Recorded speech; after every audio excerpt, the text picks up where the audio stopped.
much, everybody. We've just completed what many are saying is the most successful. What was that noise? That must have been Elon. Was that? Bobby's phone was quacking. Strange. That's all right. We've just completed what many consider to be the most successful first 100 days of any administration in the history of our country, and we're just getting started. Things are happening that are amazing, and I would not say it if it weren't fact. In a few short weeks, we've achieved the most secure border in American history by far, 99.9%, which is a number that nobody thought was doable. Biden thought you had to go back to the legislature to get legislation passed in order to create a secure border. You didn't. You just had to have the right president and the right people working it. Congratulations, by the way, and to Tom. For 2 months in a row, we have set the all-time records for the lowest number of illegal border crossings ever recorded. The number of illegal border crossers released into the United States is down 99.999%. That is usually 100%. So I think it's an amazing tribute, and Christy, congratulations, and Tom and everybody else. It's an amazing job, actually, and it was done very quickly. We officially designated Tren de Aragua, MS-13, and the Mexican drug cartels as foreign terrorist organizations, and we're expelling these monsters from our country rapidly and working with the Department of Justice. Pam, you're doing fantastic. Your people are amazing. We're having some judge problems. Everybody's reading. We're having some judges that don't like, killers, murderers being thrown out of the country, so I don't know what their problem is, but we have little difficulty. We won on the basis of a great border and of getting criminals out of our country. That was why we won every swing state. We won by millions of votes. We won everything. Every metric we won by a lot. It was a massive victory, and we won, I think, largely because of this issue. I put this issue as number one issue, and they don't want us to do what we're supposed to do, and I don't think that can be. And I hope the Supreme Court is going to fully understand what's going on. We have to get the criminals out of our country, and that's the basis under which we won the election. Core GDP, and this is, you probably saw some numbers today, and I have to start off by saying that's Biden.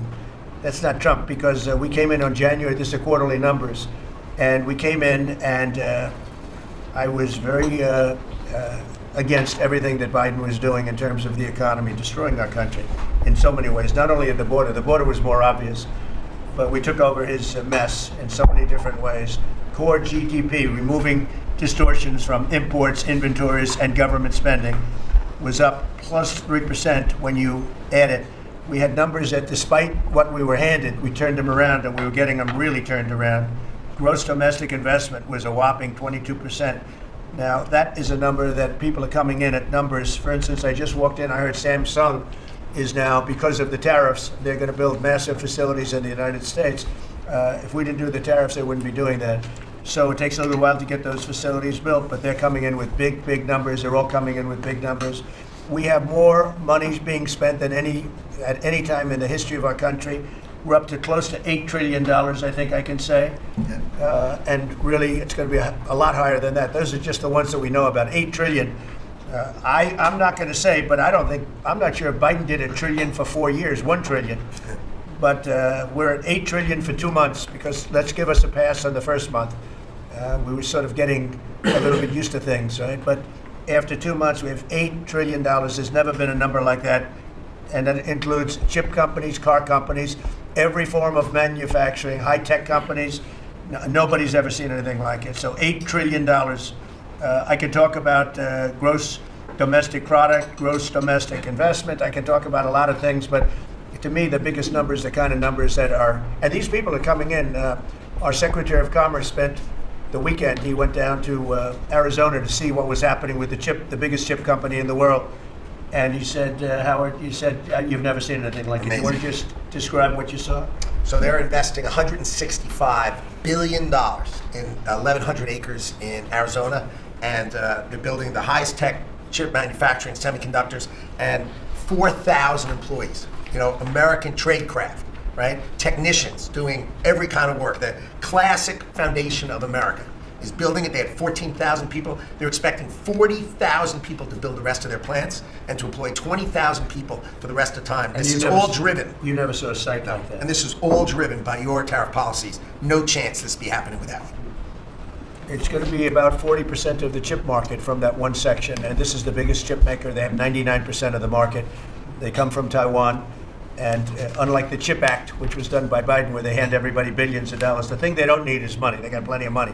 What they need is an incentive to come in, and the tariffs, they're building because of the tariffs. If without the tariffs, and I like to say they're building because of November 5th, the election, and the tariffs, but I'm going to be a little more blunt. They're building because of the tariffs, and November 5th gave them the tariffs. So it's amazing when you look. And these are not companies that go out and say, well, we're going to build, we have to go get our financing. Let's go. Like we would, in New York, everybody would look, you get a building site, and then you'd look around for money. You'd look around for financing for 6 months. You'd get your financing.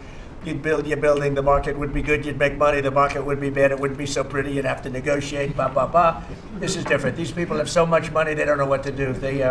I asked Howard, did they finance it? No, they do it through cash. And they say that site, and they just started, they just announced it like a month ago, and they've already started. He said, I've never seen a site like it so big. So, you're talking about essentially a $50 billion building. Now, if you build a warehouse for $50 million, that's a big warehouse, Scott. But a $50 billion building, that's a lot. They're building the electric, they've become a utility. And I've given them the right to become. They're going to build their own electric, they're going to build their own electricity, which they need tremendous amounts of electricity. They're going to build it themselves. Anything they have left over, they'll hook that into the grid. But the grid is old and they're unreliable and bad things can happen to grids. I said, if you want, you can hook into the grid, but that's a little bit risky. Or you can build your own electricity and become your own utility. And they, I think in all cases, are deciding to do that. So it's very exciting, and we have a lot of things going. We took over on January 20th. These are quarterly reports. We took over on January 20th. The tariffs haven't kicked in yet. I know that, and I don't want this to happen, but I know that China is doing very poorly right now. I just saw some reports coming out, and I don't want that to happen to China. I like the president a lot, President Xi. I don't want it to happen. I was actually saddened to hear it, but they are getting absolutely hammered in China. And they're sending boats, the biggest boats in the world, carrying cargo like nobody's ever seen before. These are the biggest boats in the world, biggest cargo ships in the world, and they're coming and they're turning around in the Pacific Ocean. They're doing a big U-turn and going back because they don't want the goods, because 145% tariff. But at a certain point, I hope we're going to make a deal with China. We're talking to China, but their factories are closing all over China because we're not taking their product. We don't want their product unless they're going to be fair with us. And that includes intellectual property and other things. There are a lot of things far beyond just buy, sell. So we'll see what happens. But, I was not, because somebody said, well, were you happy? I said, I am not happy. I want China to do well. I want every country to do well. But they have to treat us fairly also. So with that, I think we're going to maybe go around, and we have some letters where the secretaries and people around the table are making statements about how they're doing and what's happening. And I could start with Pete on the left, because he's my least controversial person at the table. No, they don't know how good he is.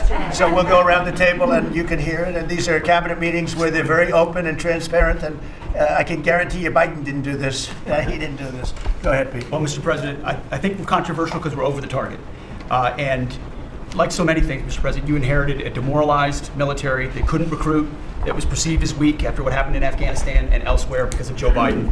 And what we have seen since your election and the inauguration has been nothing short of a recruiting renaissance. It's true. Decades, it hasn't been decades since we've seen this kind of recruiting in the Army, the Navy, the Marine Corps, the Air Force. The men and women of America want to join the United States military led by President Donald Trump. And the police, by the way. Absolutely. And fire.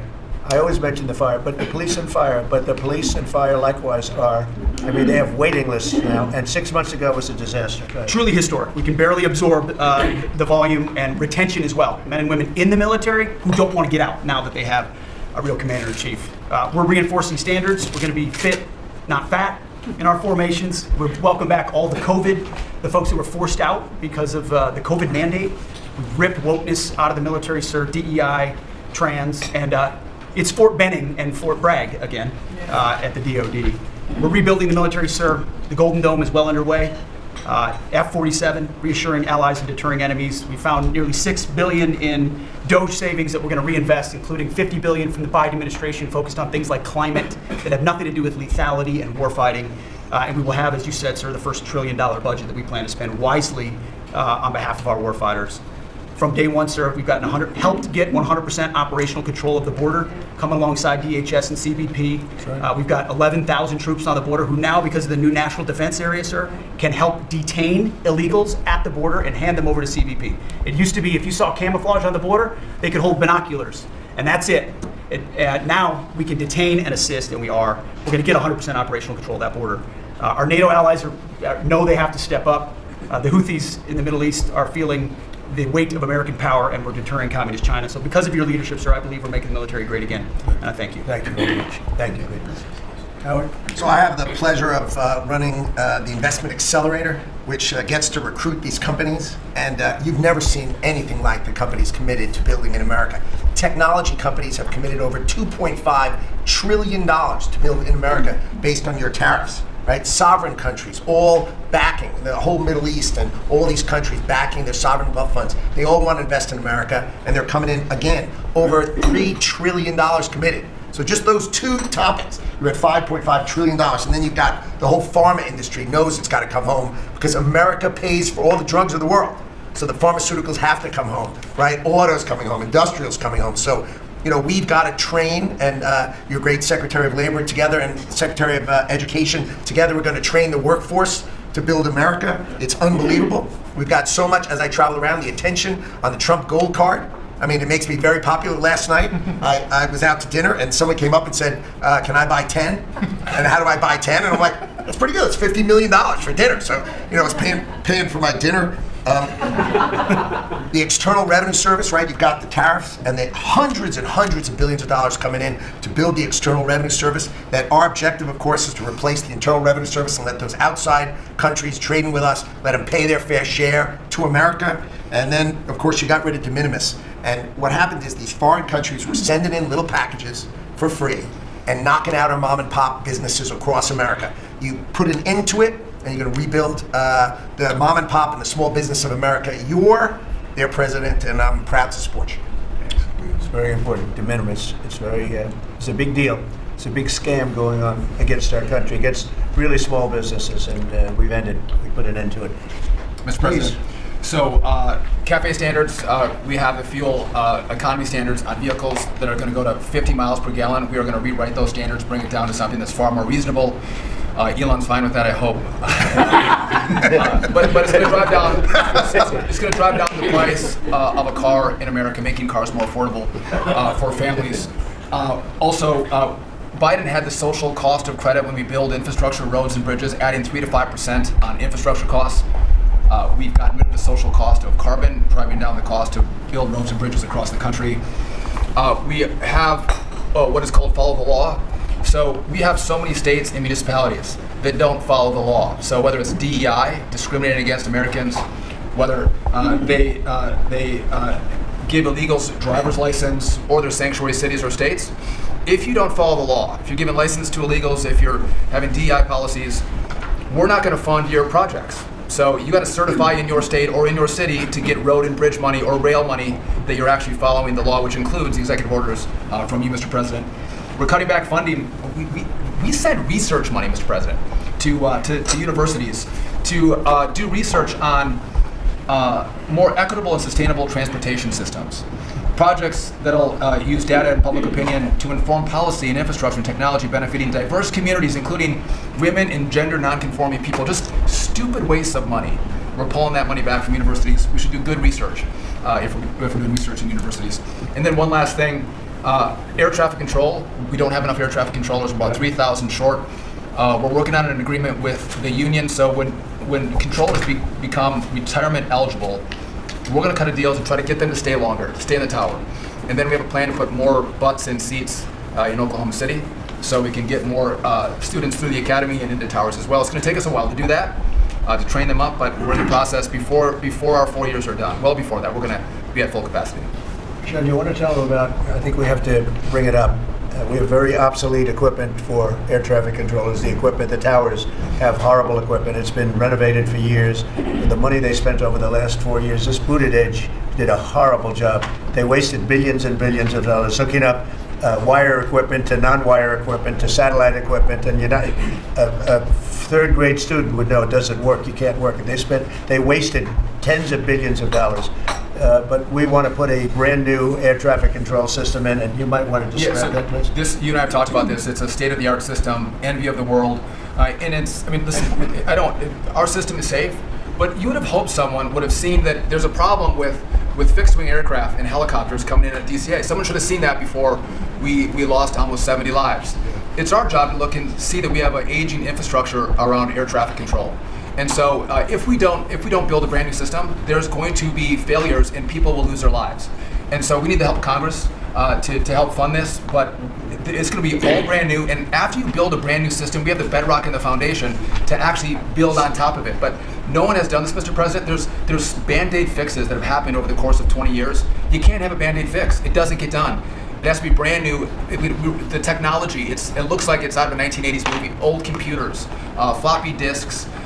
We're using copper wires, not fiber. So there are great solutions we have available that, by the way, if everyone's sick of their delayed flights or their canceled flights, we have more capacity in the airspace. And if we build this brand new system, what you'll have is more efficiency in the airspace, and it will be safer. So the economy will be stronger. We can have more flights and less delays. So I appreciate your support on that, Mr. President. Rebuilding that is very important. You wouldn't have had the helicopter crashing into the plane at 400 feet up, when it's supposed to be 200 feet. That would have bells and whistles would have been gone over, and you would have heard the screaming equipment saying, "There's a problem coming up in 15 seconds. You got to do something about it right now." And it would have also sent the word right into the helicopter, because I guess you'll be doing the full report on that. But it was pretty obvious what happened. Right. And they were supposed to be at 200 feet. They were at 400 feet. And a terrible thing. And that wouldn't have happened if we had the right equipment. If we had the right equipment, you would have heard bells and whistles going off, and it would have alerted them long before that would have happened. 2 minutes before, it would have had a lot of time. So we have to do this. We have no choice, and we're going to do it, and we're going to be very proud of it. They did old equipment in new equipment, and you can't hook in old equipment to new equipment because it's different. Some is satellite and some is ground. The satellite doesn't work. This man would know that better than anybody, but you can't hook up a satellite system to a ground wired system. And if you do, you're wasting a lot of money. They spend billions, this is Buttigieg, they spend billions and billions of dollars trying to patch a system together. They had hundreds of different contractors, and the contractors were all fighting with each other. We're going to have one great big contractor, like the Great Big Beautiful Bill, which is going along very well. I guess I like Great Big Beautiful, but we're going to have one Great Big Beautiful contractor, whether it's maybe Raytheon, maybe IBM, maybe it could be any one of 4 or 5 different groups, but you put one in charge. They're very big, very powerful monetarily, and they give you a guarantee, and they hook up everything. They do every single thing. So they're responsible for the digging of the ditches and the fiber and every single element. And it's one system that's hooked in. It's not all these hodgepodge systems that don't work together, and it's just a shame. It's basic construction, but it's complex stuff, and there are a few companies that do it unbelievably well, and we're going to have that. So good job, Sean. I know that's your big project. And Mr. President, no one has done it because it is complex. It's hard to do because as you're building a brand new system, you have planes taking off and landing, and so because it's complex, no one has done it. And you've given the directive and the support to make this happen. So well, ours is going to be an all-new system. It's going to all hook up. It's going to be the same tower is going to have the same equipment, and all towers all over the country, all over the world actually, mostly, are going to be hooked in together. And when there's a problem, when planes are too close, you will hear a sound that's very ear-shattering, and I've heard it, and it's amazing. I mean, honestly, it's amazing. It's real genius stuff, and we didn't do that. What we did was just waste money. You could have just thrown it right out the window. What they did in this last 4 years was disgraceful. Whether it was the border or this, you can name 100 different things. The worst administration ever. Okay.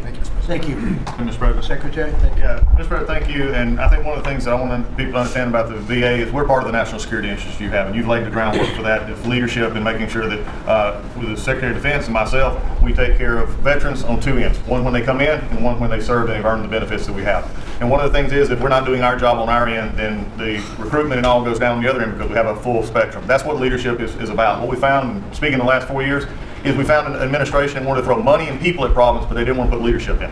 They just put money and people at it, and we saw wait times stay the same. We saw issues of suicide rates, death by suicide, not change. We saw homelessness issue barely go down. We saw disability claims skyrocket when you took place over 250,000 back in dislodge, which we're already bringing down almost 40,000 so far just in the last couple of months. But we've also put back what you, and I was in Congress when this happened, and I was glad to see it, the Mission Act is back front and center at the VA. We're actually doing community care. We're actually giving the veteran the choice that they've earned and they deserve, whether they can get their VA care inside our facilities or in the community. It's their choice. It's VA care. We're going to give them the highest quality care wherever they want to go. Also, we're expanding out options for treatments and others for those that are new. We're experimenting and looking at new counseling ideas, all new drug techniques that we can help with PTSD, TBI, the things that are affecting our veterans right now. But also we've taken the leadership to take people and bring them back into work where they're actually communicating. They're back in our offices. We put thousands of people back in. We're processing more claims daily than we were in the last little bit, hit 1 million before has ever happened, and we're actually bringing it down. I've actually taken our deputy secretary, and he is actually handling a strike force now to bring down that disability claim, plus our regular work that we're having done. We've also taken almost $300+ million and taken it out of contracts that we've all heard about so far. We were doing contracts for meeting notes and PowerPoints. And if our folks didn't know how to do meeting notes and PowerPoints, go online and learn yourself. We're not going to pay for it anymore. And we took $360 million and put it back into community care and also our health records management system that we have. We opened 6 new facilities just in the last little bit so all the media who wants to talk about how we're hurting healthcare, we just opened 6 new facilities. By the way, thank you, you're welcome. As we go from that, we continue. We've also took $11.6 billion in ceiling values of contracts and terminated that we did not need, resulting in significant cost avoidance for the future, but also still maintaining the ability to take care of our patients and also our disability benefits. We've also gotten unity again. We did away with $14 million in DEI spending. We've ended gender dysphoria treatments. We phased that out. All directed the savings from that go to paralyzed veterans and amputees. We've also continued to work toward, as you've, in anti-Semitism and also anti-Christian bias that we saw. The biggest thing, though, Mr. President, I want to state, is you told me when you said for me to take this job, you said take care of my veterans. Well, we've done something in taking that step forward. The veteran is back first at the VA. The VA is not about itself anymore. We're not a self-feeding animal. It's about a service organization that takes care of one of the best we have, and that's our veterans. And that, Mr. President, we're just getting started. Thank you, Doug. How are you doing with the suicide rates? We're getting, it's tough, Mr. President. That's something that we're looking at. This is something that we've had $588 million has been spent over the last 4 or 5 years to be prevention, and yet the numbers stayed at 17 or 21, wherever you want to have it. We're now opening that back up, taking in nonprofits. We're bringing in others who have things that are actually looking at. I worked with Secretary Kennedy and others on the idea of we're opening up the possibility of psychedelic treatment and others that give us an opportunity. We got to research it, make sure it's good, but it's opening up that possibility. And I think, again, veterans are understanding now that we're putting them first. When I go to these hospitals, they're actually coming up saying thanks. We're back in where we need to be, and we're seeing a workforce develop. So suicide is going to come down. It's also going to take some transition stuff that your Secretary of Defense has been very helpful on. We've got to transfer them out of the military so they come to us better, but we're working on that. Good. Very good. Thank you. Jameson? Mr. President, it may come as a surprise, but this has been the busiest 100 days in the history of the government. In history. You know, this is the biggest deal ever done. If you sold IBM, ExxonMobil, and 5 other companies together, it's peanuts compared to what we're doing. This is the biggest deal ever done financially in the history of the world. And I think we're doing great. You're going to see some big, big results. Go ahead. And I'll just say something that Secretary Duffy said in his context. Because it's complex, no one has done it. So this is something, a reordering of global trade that hasn't happened since the end of World War II.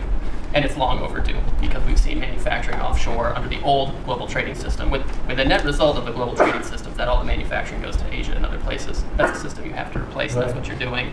They said you wouldn't be able to do global tariffs. We did it. They said everyone would retaliate. No one retaliated outside of China. They said no one would come to negotiate. We're talking to dozens of countries. They said no one would have offers. We have dozens of written offers. We have lots of countries in this week. This is like a break for me to come. You have the list with all the countries that want to negotiate. Sure. They all want to negotiate. They want to make a deal. Don't zoom in on this. Yeah, this is like a tracker, right? We have all these columns of which countries have come in, when we started negotiations, who gave us an offer, are we in technical talks, and when do we expect to have deals done. Those are some weeks out, but we're working very quickly on this. Thanks, Tim. Thank you, Jameson. You're going to have a lot of fun for the next week. Fun. It will be fun. Mr. President, the last 4 years, the world experienced a total lack of zero leadership under Biden, and then we've had 100 days of your leadership with respect, with strength, starting with they'll be all hell to pay if you don't let our people go. Dozens, over 40 Americans have come home under your leadership. Far more terrorists are no longer threatening the homeland under your leadership, pulling all of these agencies together, including the evil individual responsible for the Abbey Gate bombing. and to sit with the 13 Gold Star families, and you showing that follow-up and that justice has been incredible. But pulling this great team together, Mr. President, everything from revitalizing shipyards to cyber to space, that takes this entire team working together. It's an honor to serve you in this administration, and I think the world is far better, far safer for it. Amen. Thank you very much. The Abnegate is really important. This was a horrible thing. It destroyed the image, frankly, of the Biden administration. What happened there was a disgrace. It should have never happened, and Pam is working very much on prosecuting that person. We have the person, and he'll do well. I have no doubt about it. Thank you very much, Michael. So the CIA, I don't know, Ratcliffe, I don't know if he's going to say anything. He's probably the one person here that's not allowed to talk about the great job he's done, but go ahead anyway. Mr. President, as you know, at your direction, the CIA has deployed our unique covert action authorities in various places and continents to successfully advance your national security and foreign policy priorities, to advance peace, to end wars, to take terrorists off the battlefield, and to keep illicit drugs from coming into this country and harming Americans. Unfortunately, as much as I would love to detail your accomplishments in that regard, we can't do so in front of this crowd. But you and I both know, Mr. President, that you have had a profound positive impact on America's national security posture, and Americans are safer because of your leadership. What I can talk about publicly is, as has been mentioned, the CIA provided the intelligence that led to the apprehension of the Abnegate bomber, who is now being prosecuted by our great Attorney General and providing a measure of justice to those 13 families that suffered as a result of that disastrous Afghanistan withdrawal during the last administration. In addition, at your direction, Mr. President, the CIA has negotiated and secured the release of Americans like Mark Fogel and Ksenia Karolina, who have been wrongfully detained, sending the message that you will forget about no Americans that are being held in other places unfairly and unjustly. And finally, Mr. President, the CIA is being restructured at your direction to focus on our core mission and to eliminate the well-documented politicization that has taken place in the intelligence community from bad actors in the past, to focus on our core mission and to make America safe again. Thank you for the opportunity, Mr. President. Good job. You're doing a great job. Thank you very much. Russell? We're obviously involved in a number of budget bills that are moving, trying to make sure all of your priorities are reflected in the reconciliation, working on our upcoming budget. Wonderful job by the entire cabinet on that front. Details soon on that front. Sending up precision bills to Congress for things that Elon has found. But the regulatory aspect is something we don't talk about enough. And right now you've given us a goal of 10 for 1. We are working right now with all of the agencies to rack up how big of a deregulatory agenda that we can have. When you came into office, you basically stopped $200 billion in costs to American families just by stopping the Biden regulatory agenda. That's about $2,000 per family. We think when we're going to hit these 10 for 1 goals that we could be in the neighborhood of about $900 billion in savings to American families that would be substantially bigger than that $2,000 number. And the point that I would make, in addition to just savings cheaper to the American people, there's an aspect of wisdom when you're enforcing these rules that comes into play. And I'm your regulator for the Consumer Financial Protection Bureau, and we found this small mortgage lender in Chicago. His name is Barry Sterner. He had a firm called Townstone, and CFPB had gone after him because he complained about crime in Chicago. Literally the same thing that the Democrat mayor had talked about, and they came after him for 7 years on a redlining disparate impact claim and ruined his life. We overturned that. We apologized on your behalf to that individual, and we basically, without having to go through notice and comment, we ended the policy that set that in motion. And so that's happening across these agencies with how they are using their enforcement discretion, and it will only continue based on the stonewall of backing that you've given us to make these hard calls. I don't think they're actually that hard, but no one's done it to this point, and we were able to go forward and do that because of the backing that you've given us. So maybe the biggest thing we're working on, maybe bigger than tariffs in a certain sense, is we call it the One Big Beautiful Bill. And that's wielding its way right now through the Senate. And John Thune has been actually amazing. And the Speaker has been so great, Congress. Mike Johnson has been really two guys that they get along great, and it's just been a beautiful, unified attack, really, because we have to attack because the Democrats are trying to stop it at every turn. It would mean a 58% tax hike if they were successful, and lots of other bad things beyond the tax hike. But with us, it'll be the biggest tax cut in American history. How are we doing with the bill? We're doing great. We're day in, day out, hour by hour negotiations to make sure your stuff is in there, and to make sure we have the border resources, the defense resources, and to save the American people some tax money and make sure all those tax cuts that you ran on are in there that help get people back into the workforce. And I think we're making a ton of progress. I think we're doing well. Like I said, the biggest tax cut in the history of our country. And it would be the biggest tax increase if the Democrats are successful.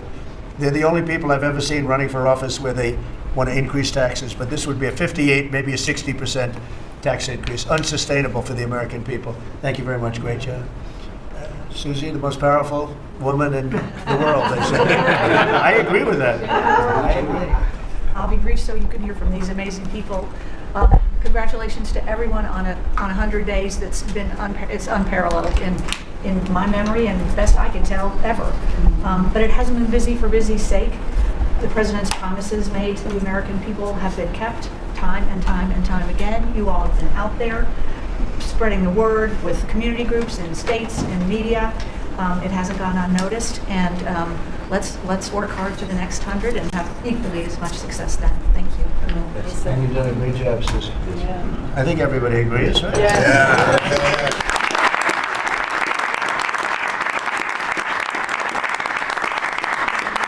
Do we have anybody that disagrees, please? In front of the media. In front of the media. Please raise your hand if you have the courage to do so. Anyway, go ahead. Yes, sir, Mr. President. Thank you.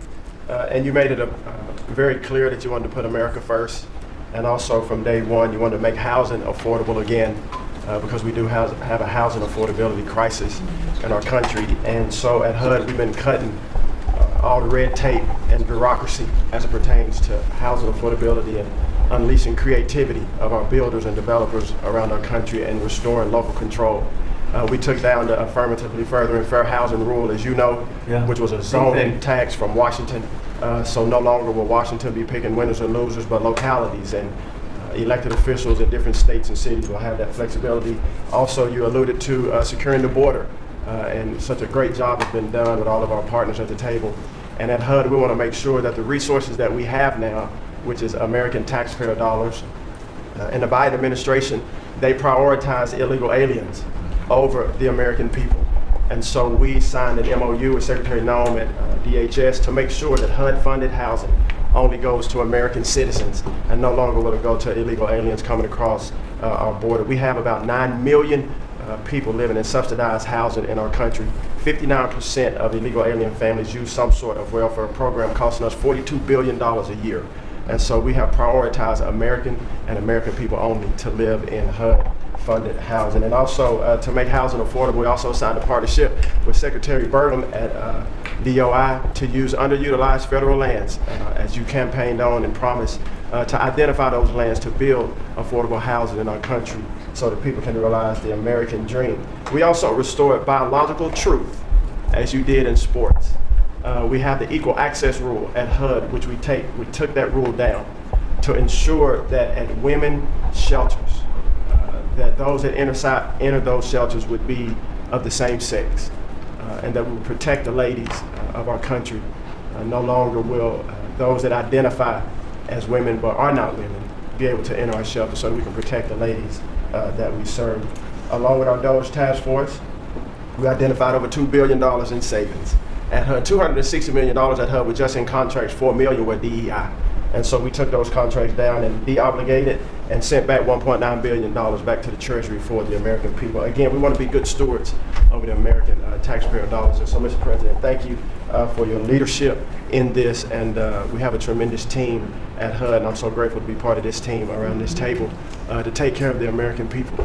And I consider it a great honor and humble to do so. Good job. Yes, sir. Thanks. Yes, sir. Appreciate it. Brooke? Well, I'm not sure if anyone's heard, but the price of eggs is down. I know it's news. Listen, sir, today as we celebrate the 100th day, I think that it's just such a joy and an honor to continue to do this work, so thank you for that. We have been obviously very focused on the cost of groceries, specifically eggs led the way, as you have so eloquently discussed over the last few months, and we're holding tight on a very significant decrease, which is great, and investing where we need to there. As I mentioned before the press came in, we have had a massive issue with Mexico on water, getting water to our farmers along the border for decades. When I worked in Texas 25 years ago, we were fighting with the Mexican government over the water then. You got involved about 2 weeks ago. That evening I started conversations, and as of just a few days ago, thanks to Secretary Rubio's great Deputy Secretary and I have been negotiating, and we hit the best deal, I believe, in history on behalf of our farmers, and thanks to your leadership and your strength on that. And that's a really big deal long term for those farmers in the southern part of the country. On the energy side, I know we've got Secretary Burgum and his partner Secretary Wright, but we often forget that agriculture has a major piece of the energy dominance agenda, not just timber, not just minerals, but biofuels. So we continue to support that great leadership coming from those agencies and doing hopefully our part as well, and they've been incredible in that. Our farmers have been hurting under the Joe Biden administration. There was a 30% increase in the cost of input, so the cost of doing business for these farmers over those 4 years. When we left the White House the first time 4 years ago, we had a $0 trade deficit with our agriculture products. After 4 years of Biden, that hit $50 billion because they just didn't make an effort. And so obviously that's $50 billion less dollars at a time of very thin profitability for our agriculture community. So the Congress passed because the last administration didn't get a farm bill done either, the farmers were hurting there. So Congress stepped in. I say all that and basically said $10 billion to move out. USDA, fastest in history, that money went out to those farmers that couldn't make plant their crops. And so I'm really proud of that, and you'll hear a lot of that from our farmers today, that this USDA is moving more quickly than any ever before. And we're not organizing money based on the color of skin and other ways, which was how the last administration was moving out. We've canceled $6 billion in contracts thanks to our great friend Elon Musk and his Doge team. A lot of those were DEI, gender, studying transgender mice. Who knew? The racism and pest management, we've canceled all of it. We're going through a major restructuring. USDA is one of the biggest agencies. It's sort of a catch-all, and we're really downsizing and aligning around putting farmers first, which is really important. A big part of USDA, though, is food stamps. It is perhaps one of the largest, if not the largest, welfare program, and it's a supplemental nutrition program. Secretary Kennedy and I have been working very closely. We were in Texas yesterday talking about nutrition and agriculture. You can't make America healthy again without your farmers and your ranchers as your partner. So ensuring that our food stamp program and those at the bottom end of the socioeconomic ladder really have access to nutritious foods as we're facing an obesity crisis and a chronic disease crisis, which I'm sure Secretary Kennedy will touch on. And the final thing I'll say is this morning, Secretary Noem and I together, and I brought a picture because I think this is important and it goes to why we're here. This is a South Dakota ranching family named the Mauds. They are a fifth generation ranching family. Charles Maud, in his 30s, bought the ranch from his granddad, I'm going to show the press, when he was 17 years old. Those beautiful children, Lyle and Kennedy, his wife Heather. Under the Biden administration, they had, of their several hundred-acre operation, they used about 20 acres and had a fence that had been there since 1910 when their family took over the ranching operation. There had never been really any problem that had been brought to their attention. Perhaps there was a minor dispute over, again, 20 acres.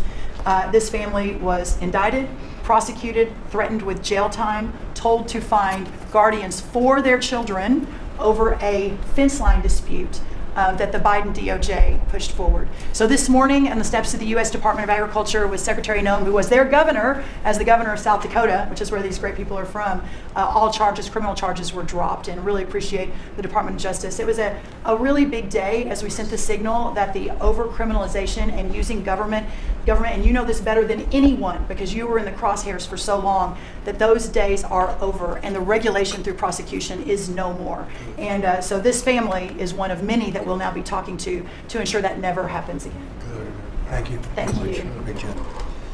Yes, Scott. Sir, it's been a momentous 100 days with you at the helm, and I view this 100 days as setting the table for peace deals, trade deals, tax deals. So the next 100 days will be harvesting. You've created negotiating leverage and leadership that are going to yield remarkable results. Energy costs have plummeted, mortgage rates are down, food costs are moving lower, and American families are finding their financial footing again. I had a group in today. America, under your leadership, is on the verge of becoming an AI superpower. That our economy had become barbelled. We had high tech and finance on one side, natural resources led by energy, which the previous administration tried to kill on the other, and you're filling in between with precision manufacturing that we're going to be bringing back through good trade policies, good tax policies. Under the DOGE at Treasury and the IRS, cost, tech support, and efficiency have increased. We have the IRS. Revenues are up, and thanks to the men sent over by DOGE, the IT update that began in 1990, which was begun before he was born, is going to be finished during your term. So trade, you couldn't make it up, trade, taxes, and deregulation, the one big beautiful bill under your leadership. Speaker Johnson and Leader Thune have done a great job, but they have you as a closer on many of their members. And I'll just close by saying economic security is national security is economic security, and it's never been better. We're rebuilding it, and as I said last week at the IMF and World Bank conferences, America first does not mean America alone. Under President Trump, it means leadership. Yeah. Well said. Thank you. Are you busy enough? He's doing a great job. Thank you very much. Mr. President, thank you, and thanks to the cabinet. So, at the risk of insulting everybody else at the table, I believe that I'm the youngest member sitting at the table. And it occurred to me that from the time that I was born to the time that Donald J. Trump was inaugurated just a few months ago, we went from, again, 40 years, we went from the world's manufacturing superpower to one in which we depend on the People's Republic of China to make the things that we need. We went from the proudest military in the world to one in which we failed to meet our recruiting goals. And we went from one in which bipartisan border policy was the consensus of both Democrats and Republicans to one in which we allowed 20 million people to run roughshod illegally over the countryside, causing crime, causing a stress in the welfare system. And again, that happened over the lifetime of the youngest member of the cabinet. And what has happened in 100 days is that we've started to reverse every single one of those negative trends. And I think what it shows to me is that the president, and you sit in the Oval Office and you see these portraits of presidents past, and let's be honest, most of them have been placeholders. They've been people who have allowed their staff to sign executive orders with an auto pen instead of men of action. And the reason the media attacks this administration as chaotic is because the president is solving the problems the American people set about to solve. He's actually doing the things that he promised that he would do. And Mr. President, it's been an honor to be part of it for the past 100 days. And let me just make one other observation, because it's interesting. I've seen the data, I've monitored it, I've looked at it, but the most underreported fact of the first 100 days is that we came in with a massive recruitment shortfall. And in 100 days of Secretary Hegseth and President Trump's leadership, we now have people breaking down the doors to join our military. To the media assembled here, it's a really interesting question. Why has that happened? Completely aside from the fact that I think it's a good thing, or I think that President Trump deserves political credit for it, why did we go from a military where people didn't want to serve to now all of a sudden they do want to serve? That's a story you guys should cover, but compared to that, how much time have you instead focused on the fact that we deported an MS-13 gang member with a valid deportation order, and why is it that the press is so focused on the fake BS rather than what's really going on in the country? I think that what we've shown, sir, is that you can do a lot. You can do a lot in 100 days, but you've also unfortunately revealed that too much of the American media hasn't learned the lessons of the past 40 years. Thank you, sir. Thank you. Thank you. Ben? President, your first 100 days has far exceeded that of any other presidency in this country, ever. Ever. Never seen anything like it. Thank you. Your directive to me was very simple: make America safe. And despite that, we've still been defending over 200 civil lawsuits filed against you. On top of everything else, I think I'm representing every one of you in this room in some capacity. And no, you will not be arrested by the U.S. Marshals. Over 200 lawsuits, over 50 injunctions. And now we've got multiple cases in front of the Supreme Court, and we will succeed, and we are doing great in front of the Supreme Court, President, and we'll continue on with that. I was at DEA yesterday, and they said to me, you, Donald Trump, have taken the handcuffs off of DEA agents. And as a result of, since you have been in office, President Trump, your DOJ agencies have seized more than 22 million fentanyl pills, 3,400 kilos of fentanyl since you've been your last 100 days, which saved, are you ready for this, media? 258 million lives.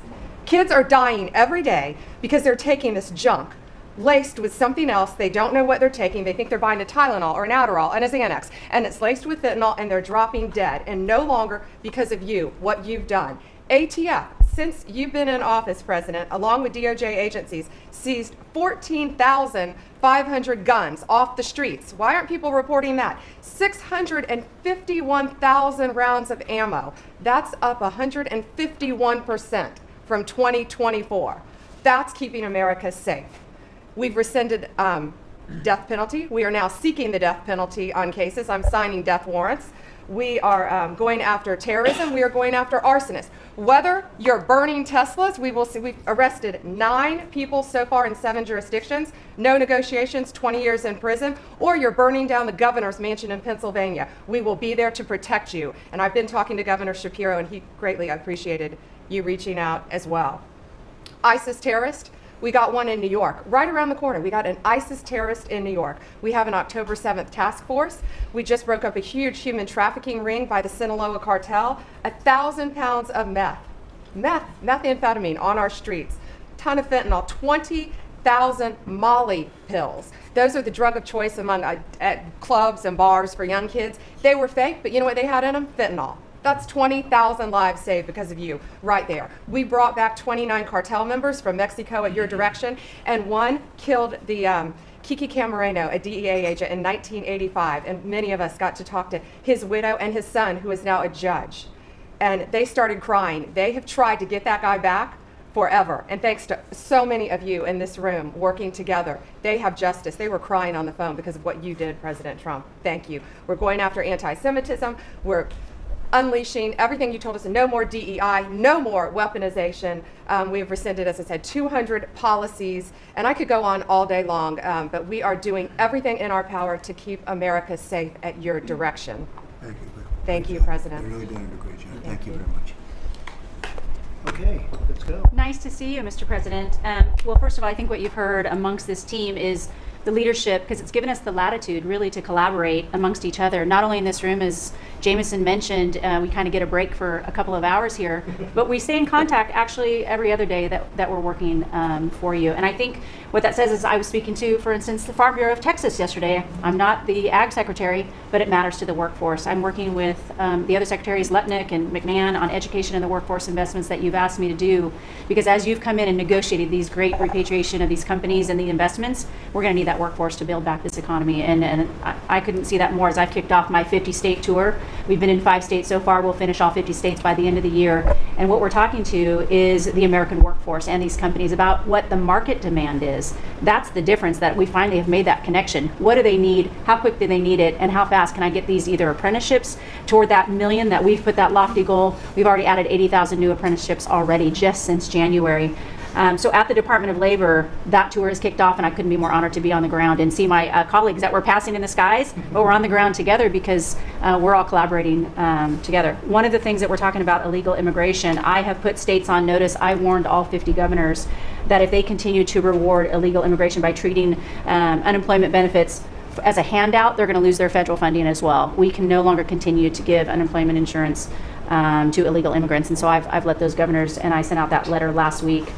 We also eliminated discriminatory DEI offices within the department, specifically the Office of Federal Contract Compliance Programs. Most of our federal contracts were really just to focus on DEI enforcement. We were really punishing a lot of these companies. If they weren't complying, they weren't going to have a federal contract. We've let go of that program completely. $4.4 billion in unspent COVID funds came back to the Treasury from the CARES Act. Billions were collecting dust in these coffers, in the state coffers. We've asked for that money back to return to the Department of Treasury. We saved $250 million by canceling America Last, is what I call it, foreign handouts, including funding for things like transparency and accountability for Uzbekistan cotton industry. It doesn't make sense that we're funding, these foreign, and thank you to DOGE and to the government efficiency of what we have found with the fraud that we're seeing. I mean, some of these things are so ridiculous you can't believe it. No, I write them down and I read them more than once. Cotton farmers? Yeah, it doesn't It make sounds like sense. a comedy sketch. That's right. And so again, with the executive order preparing Americans for high-paying skilled trade jobs of the future, that's our goal. The trades is where we're being focused, but all companies, and we want to make sure we're on hand for that. And what I want to say is thank you to government efficiency, because you asked us, when this transitions out, will our departments and our agencies continue that government efficiency? And I think that we've surpassed that in the Department of Labor. Out of our 14,000 federal employees, 3,000 have taken the DRP, and we offered it again. So over 21% have taken that offer. And we'll keep our critical workforce, MSHA, OSHA, and wage and hour, and make sure our workers stay safe. So with your leadership, Mr. President, I couldn't be more honored to serve. I know we were probably the last to know each other, but we're getting to know each other well. And the team that you have assembled is really an honor to serve with. So thank you, Mr. President. Thank you. You're doing great. Thank you very much. Chris, please. Mr. President, you ran on unleashing American energy, and 100 days have shown the tremendous impacts that can arise from the unleashing you have enabled. I'll just hit a few highlights. Number one, oil, gasoline, and diesel prices are the lowest they've been in years. How does that happen in 100 days? That's a messaging. Your message that we're pro-energy. We're not against energy, we're for it. That sends a message to the marketplace that supply is easier to grow now and supply will be coming, and that's already led to tremendous savings for American consumers across the country. And we need not only more affordable energy, but we need a lot more energy. Want to highlight, I think a couple of us have touched on, is AI. This is a new emerging critical industry that's very energy intensive.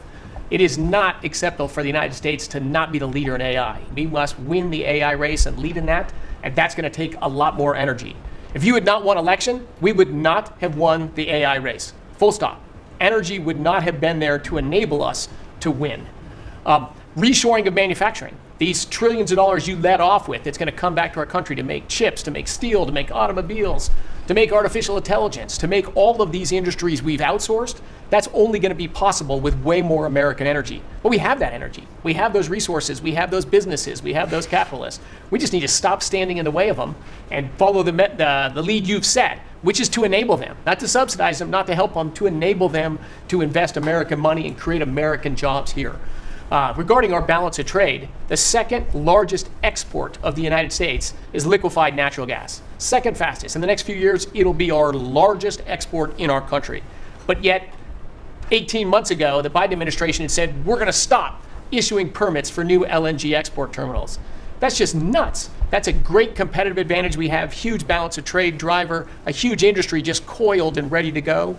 I just came back from Poland last night. They are thrilled that America is back in business again and that the rest of Europe can get off of Russian energy and can enable their own economic growth with secure, reliable, affordable energy from the United States. Also witnessed the signing ceremony for a deal between two large American businesses to build a huge nuclear power plant in northeastern Poland. The first of this design built in Europe. It'll be the first of many. I spoke with many other nations over there. They want to buy more American gas. They want to get American technology. They want to have a partnership with us. And they shared the message I delivered to Europe in my keynote remarks is that unleashing energy is the way you make your society safer, more prosperous, more free, and that these sort of over-the-top climate alarmism doesn't do anything to help the environment of our world, but it does impoverish people, it does reduce the security of your nation, and it makes you weaker. I think that's a constant message many of us around this table have brought to Europe. We want our friends in Europe standing up again and leaning in. A lot great is happening under your leadership. We're unleashing consumer products that Americans wanted to buy that Biden was making illegal. I'll be in Georgia on Friday at Renai's manufacturing plant. Tankless natural gas water heaters. Incredibly popular product. They almost became illegal. The return of common sense is incredibly welcome across this country, across the world.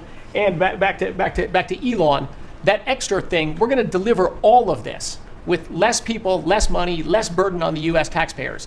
Not smaller departments and smaller services, better, more thoughtful services done more efficiently and smarter. The way you'd have to run a business. We've got to get our fiscal house in order, and you and the people around this table are making it happen. Thank you, Mr. President. I'm honored to be here. Great job. Thank you very much. Please. Yes, Mr. President, you are 100% correct. The border is 99.99% safe, under control. You have completely reversed the entire situation. In fact, the day before yesterday, I was down in El Paso, and those Border Patrol agents are so impacted by how you have changed things in a year. They have put up huge pictures that say, under the Biden administration, the mobs of people that were pushing through razor wire and trampling children, and the chaos and the violence that was happening at that same location, they have a picture there that says, this is what the Biden administration looks like, and this is what the Trump administration looks like. It's peaceful. People who do business between Mexico and America are coming through. They're doing it legally. They're following the law, and it's all because of what you've done and what you've empowered them to do. The recruitment for Border Patrol is through the roof. For ICE agents, they want to be a part of ICE because they recognize they actually get to do their jobs. I have the Coast Guard too. Coast Guard recruitment is up over 20% just in the last 60 days. Everybody wants to be a part of what the heritage is of this country. We've repositioned the entire Coast Guard fleet to focus on border and drug interdiction. As we've secured the border, the cartels have gone to the water and are going out in maritime waters to move their drugs into this country. The Coast Guard just in the last 2 months has taken into custody over 126 tons of cocaine. Millions of doses of fentanyl. It's just amazing. And the aliens that they are deporting is incredible too.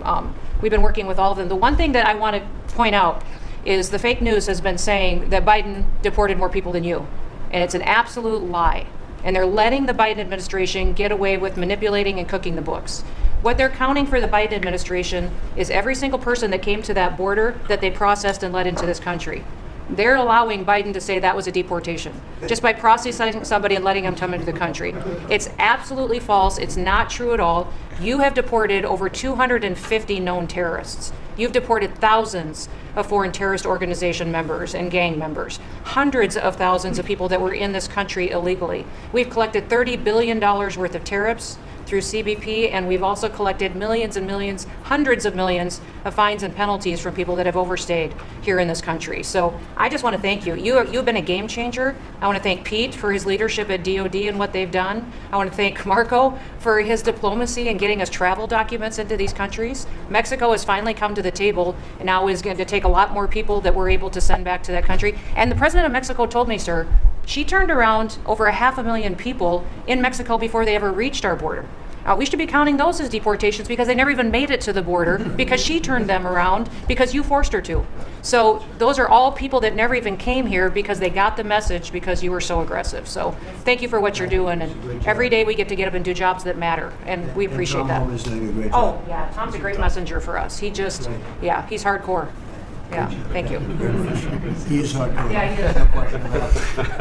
Kelly? Mr. President, it's such an honor to serve in this administration on behalf of Main Street America for our 34 million small businesses that make up 99% of all businesses in this great nation.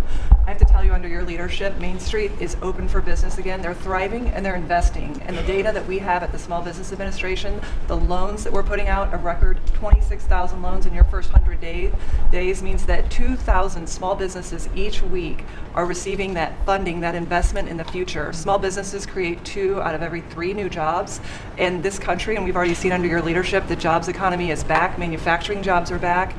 We've seen a 38% increase in manufacturing loans. We put out 1,500 manufacturing loans in your first 100 days. We saw startups increase by 54%, and we saw businesses under 5 people increase by 95%. So your leadership on the economy matters to every region of this great nation. I'll tell you on the manufacturing front, I'm out on a national manufacturing tour. We've met with 250 manufacturers, and as I walk through the factory floors, they all ask me to thank you for fighting for their jobs, for these industries, and for the people who are creating things from pharmaceuticals to aerospace, to food, and all these essentials that this nation needs to be independent and strong. And to that end, I'm working with Congress. We'll be announcing tomorrow an upsizing of our manufacturing loans to make sure that that economic engine, because 98% of all manufacturers are small businesses. It's incredible to walk through these factories that are really creating what you had in your first administration, the blue collar boom. It's now a new collar boom because it's the intersection of technology and manufacturing and what they can create for our war fighters, for our aerospace, for pharmaceuticals with less than 300 to 500 employees, sometimes 100 employees. I was at a factory in Georgia on Monday that is creating machines to help with the Iron Dome in Israel, less than 50 employees. This is the engine of our economy. It's the heartbeat of our communities. It's the small businesses that helped elect you because they needed your economic agenda. So thank you, Mr. President. It's such an honor, and congratulations on an epic 100 days. I do have to thank Elon. I do want to note, we just cut $3 billion in contracts because of Doge's work. That's $3 billion that hardworking families that won't have to work until April 15th to pay for the waste, fraud, and abuse that we continue to find in this government on behalf of taxpayers. So again, thank you, Elon, as well. Thank you. Great job, Gary. Thank you very much. Elon, I love the double hat, but Yeah, thank you. it's the only one that can get away with it. Well, Mr. President, they say I wear a lot of hats. And as you can see, it's true. Even my hat has a hat.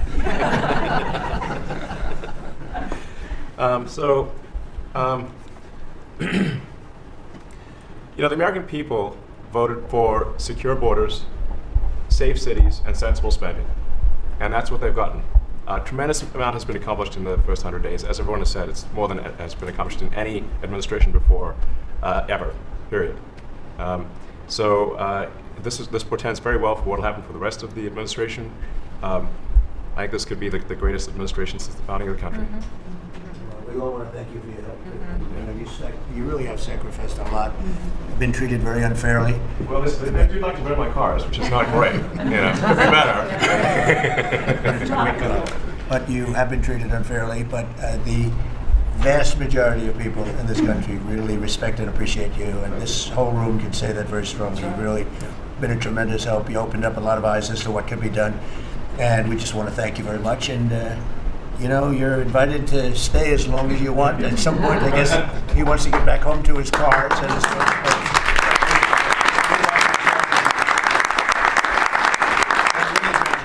He's done an incredible job.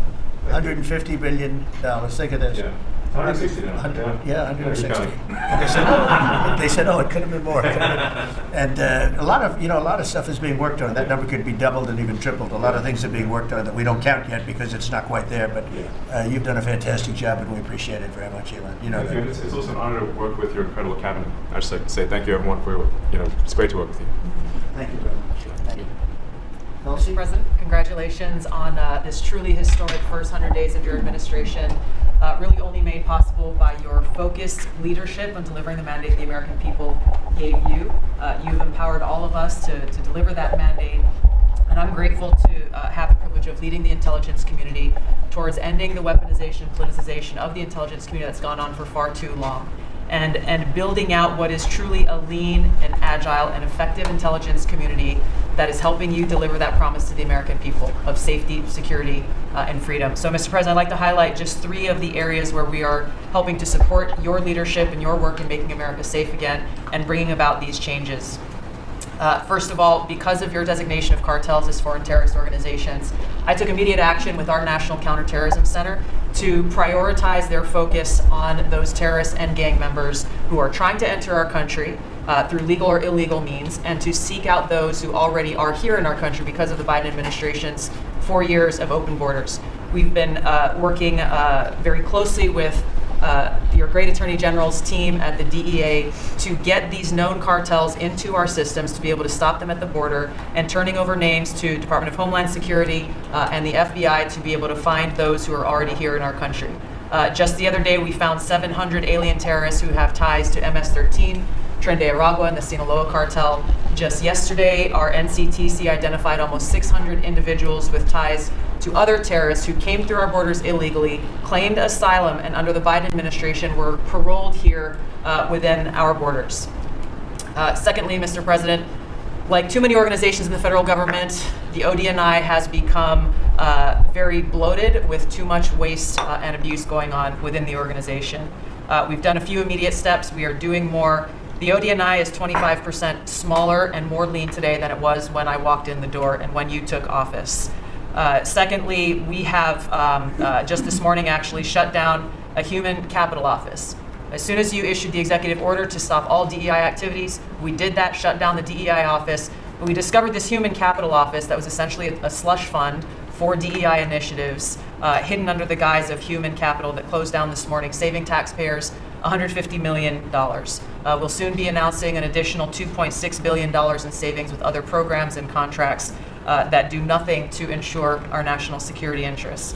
And lastly, we're working every day to hold the deep state accountable, to end the politicization, weaponization of the intelligence community. This past week, I sent 3 criminal referrals for illegal and unauthorized leaks to the media of classified intelligence for prosecution. We have 11 more that are under investigation. We've revoked, at your direction, 67 security clearances, and we continue the work of declassifying documents, as we have already around the JFK assassination. We have more coming for the assassination of Bobby's father, Senator Kennedy, and MLK assassination. And we continue our extensive investigations around exposing the very serious issues we have related to election integrity, illegal abuses of FISA, Crossfire Hurricane, and others. Mr. President, under your leadership, we are working every day to bring about that transparency and accountability that the American people deserve. So thank you for the opportunity. Thank you very much. Lee? Mr. President, at the Biden EPA, the Green New Deal was raging. At the Biden EPA, we saw billions of tax dollars burning. At the Biden EPA, we saw industries suffocate. But at the Trump EPA, the Green New Deal is dead. At the Trump EPA, we know that we can both protect the environment and grow the economy. I have 13 pages of accomplishments from our first 100 days in here, and in it, part of it is 100 environmental accomplishments at the Trump EPA. You don't have to take my word for it. We released it to the media this morning. Every single day that President Trump is in this office, there will be a major environmental accomplishment. Every single day of the Trump administration. At the Trump EPA, we're also launching what is the largest deregulatory action in the history of the country. We're going to be giving our director of the OMB a whole lot of work because we inherited a big mess from the Biden EPA. And working with Elon and Doge, I've canceled now $22 billion worth of grants. Now today is a special day for many reasons. The biggest reason why we're here is that this is the 100th day of the most consequential, historic first 100 days in the history of this country. Today, while we're here, the House of Representatives is voting on Congressional Review Act bills, considering the EPA waivers that were given to California's tailpipe emissions, where California set their own standards. But there should be one national standard, and right now, Congress, on the House side, is going to be voting on that today. On a personal note, while this is a bit outside of the EPA jurisdiction, today is my last day serving in the United States Army. And I first signed up towards the end of the 90s. And I've had a chance to see a lot of national security teams over the course of the last 27 years. There has never been a national security team ever assembled that had the backs of our warriors like this national security team right now. And we have never had a president so deeply committed towards ending foreign wars instead of starting new ones. There's a reason, Mr. Vice President, why everyone is racing to join our Department of Defense. We have a Secretary of Defense who, with all due respect to our great president, would probably rather be swimming with Navy SEALs right now, be running somewhere in the Middle East with our service members. And from our Secretary of Defense to our Secretary of State, our Vice President, and more. I just want to say thank you as a veteran of our military for assembling what is the greatest national security team that I have ever seen in my 27 years associated with the United States Army. Has Pete signed off on his retirement leave? Welcome to the VA with me.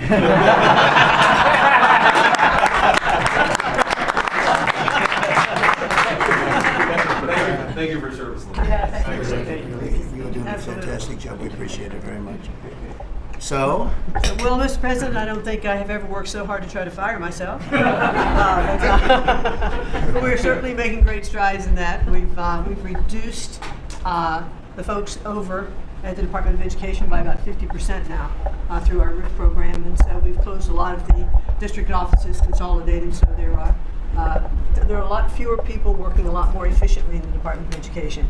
The commissioners of education in every state, and I was at a meeting with them not too long ago for not only our states but our territories. They are thrilled with the opportunity now to be able to have more control over the education in their states, to get rid of a lot of the red tape and regulation that's kept them from doing what they're doing. So we're seeing, I think, great improvements. We'll see test scores, I believe. It'll take a bit for them to be able to go up, but I think now that they're going to have the opportunity to put in their own programs, we'll see that grow. At the same time, we've been focused on higher education for our universities. We have We've returned proper enforcement of Title IX protections to schools. We have stopped funding to Columbia, for instance, and some other schools for not only Title IX but Title VI infractions. And those are moving along. I think we've brought people to the table. They know that you're serious. You meant what you said. They're going to make changes. They're making their campuses safer again. Anti-Semitism was just out of control in many of our universities. And so some tried to, in fact, Harvard is sued and they're saying that it's First Amendment infraction. No, this is civil rights, safety on our campuses for our young students, who are there. And with Pam's help and the task force that we formed with HHS, with GSA, with other agencies, we're going to make sure that our campuses are safe. And so there's a lot of good work going on. I think one of the biggest things, and you'll be very happy to hear this, Mr. Vogt, that we are putting back into place collecting on our student loans that have been delinquent since March of 2020. Been no effort to recollect on those loans. So as of May 5th, the letter goes out that the loan recollection is beginning again. So for those people who have borrowed money and who have not been paid, and that's just not to be punitive. There are many ways that they can go online to understand how they can get back into the right payment structure, because when they're in default, they can't buy a house, they can't buy a car because their credit scores are down. So it's helpful to them as well as to get this money back into the country. I mean, with $60 billion of increased student loan debt since 2020. And in total, we've got almost $1.7 trillion in student debt. So we're gonna start getting that back. And Scott and his team have been incredibly helpful. We appreciate that so very, very much. And so a lot's going on at the department. And what I would really like, as I'm firing myself, I'd like for you to be known as the education president, because of the best in practice systems that we want to put in every state to incorporate AI, so that we are training these new entrepreneurs and business leaders in our country. We can't do it with the infrastructure we have in place today. So we have to be working on that at the same time. So we're going to be doing that. So thank you for your charge to elevate education so that we are providing for every student access to excellent education. Thank you, sir. Thank you very much, Linda. What's going on with Harvard and some of these colleges that are taking vast amounts of money, who also have vast amounts? They've got $52 billion and really scamming the public and hiring people like de Blasio and Lori Lightfoot, who are certainly two of the worst mayors in the history of our country, paying them a fortune of salary and having them teach our children how to manage cities and how to manage government. What's the word as of this morning on, let's say, Harvard? Well, we're negotiating with them. When we went back to them to say we welcome them back to the negotiating table, their response was a lawsuit. So Pam and her team are helping work with that, and I am, enjoying the fact not only am I firing myself, but I'm now being sued fairly regularly by different departments of education. But we're staying tough with them. The other thing that we're looking at also are the 117 violations of these big universities like Harvard and others who are not reporting, as they're required to do by law, foreign money that comes in and how much that is and where it comes from. And so that is and students. Yeah, and it's very serious. Where are these people coming from? Yeah, Yes, exactly. sir, we pulled back their grants because Harvard isn't responding to us, criminal activity by their students. And until they give us that list, they're not getting any more grants from Homeland Good. Security. I think we should pull it back. The students they have, the professors they have, the attitude they have is not American, and I think you should. A grant is a grant. We don't have to give grants. Exactly right. So we'll pull back the grant. All right. Very good. Thank you very much. Thank you. Mr. President, thank you for your extraordinary leadership. Over the past 100 days, we are already making America healthy again. We announced last week the ban on the 9 petroleum-based synthetic dyes, food dyes. Within 2 years, within 2 months, we're going to ban the worst 2 of them. I am working with Secretary Rollins on dietary guidelines, the dietary guidelines that the President Biden's administration gave us. 453 pages. They're basically unreadable. And they are the product of the same kind of politicized science that drove Fruit Loops to the top of the food pyramid. And we're going to do real science, gold standard science. We're going to develop we have till December to do it, but we are working very, very fast together. We're going to get it done by the end of the summer in time to drive change, major dramatic changes in the school food, school lunch programs over the next school year. I'm working also with Secretary Rollins on the SNAP program. and to get sodas and candy off of the food stamp program. 10% of food stamps go to SNAP. And I want to thank you for your courage. You are a business-friendly president, probably the most business-friendly in our history, but you're also willing to stand up to very, very powerful businesses, and you've shown that again and again. Secretary Rollins had the soda industry come and knock on her door very much, very loudly, and they said to her, well, the SNAP program is not supposed to be about nutrition. She pointed out to them that there is no nutrition in a soda. And they said, well, it's not supposed to be about nutrition. And she said to them, the name of the program is Supplemental Nutrition Assistance. So it is about nutrition. And we shouldn't, we have 38% of our kids are diabetic or pre-diabetic, and we are paying at both ends. We're paying for the food-like substances that make them diabetic, and then we're being bankrupt. We're spending $1 trillion a year on metabolic dysfunction. It's existential and it's not sustainable. We have, I visited Arizona, West Virginia, Utah, and Indiana in the last 2 weeks, who have all applied for SNAP waivers. We're encouraging, thanks to Brooke Rollins' leadership, all the states to apply for those waivers. I also visited Utah, which is the first state to ban supplemental fluoride. Florida yesterday passed a bill to ban supplemental fluoride. I'm confident Governor DeSantis is going to sign that. We are working, Lee Zeldin and I are working together to change the federal fluoride regulations, to change the recommendations, and we're looking at the science now. I want to point out that in August, the National Toxicity Program, which was an arm of the NIH, did a meta-review of all the science on fluoride and found that there's a direct inverse correlation between fluoride exposure and lowered IQ in children. So the more you get, the stupider you are. And we need smart kids in this country, and we need healthy kids, and thank you for your leadership. We're going to get there. We're reviewing the GRAS standards now we're revamping them to get 10,000 ingredients that are in our foods. The Europeans only have 400 ingredients. We have 10,000. There are chemicals we know nothing about, and we are going to stop that process, and then we're going to go back and look at these chemicals and make the companies either get rid of them or to label them.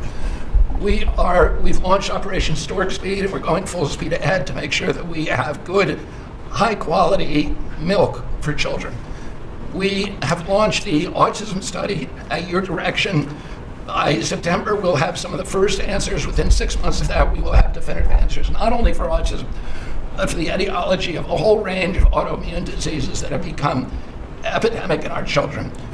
We have ended HHS as the role as the vector, the principal vector in this country for child trafficking. And during the Biden administration, HHS became a collaborator in child trafficking and for sex and for slavery. And we have ended that, and we're very aggressively going out and trying to find these children, the 300,000 children that were lost by the Biden administration. And we have ended funding for gender mutilation, surgeries, and other kind of gender dysphoria practices. And thanks to Elon, we have saved $67 billion at our agency without compromising any of our critical programs. Mr. President, I want to thank you for your vision, for your leadership, for giving me the 100 busiest days of my life, and most exciting and most rewarding. And there's, over the next 100 days, we're going to do much, much more. That's good. Thank you very much, Bobby. Very good, very important. Thank you. Doug, please. Well, President Trump, on your first day in office, you wisely declared a national energy emergency.